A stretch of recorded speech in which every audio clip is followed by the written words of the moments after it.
کہہ رہا ہے کہ پڑھو،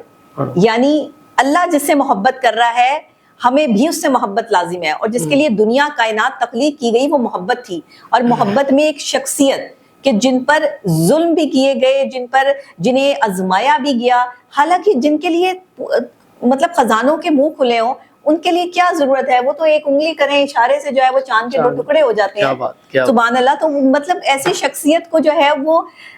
کیوں دکھ دیا، کیوں درد دیا، ان کی آل اولاد کے ساتھ جو ہے وہ کیا ہوا، ہمارے ساتھ یہ سارے معاملات ہیں کہ ظرف کا یہ مقام اور صبر کا یہ مقام جو ہے وہ کسی انسان کو صرف اس لیے دیا گیا کہ لوگ سوچیں، اور اگر وہ تکلیف میں آئیں تو وہ ان باتوں کو جو ہے وہ سمجھ کے اپنی زندگی کو آسان کریں۔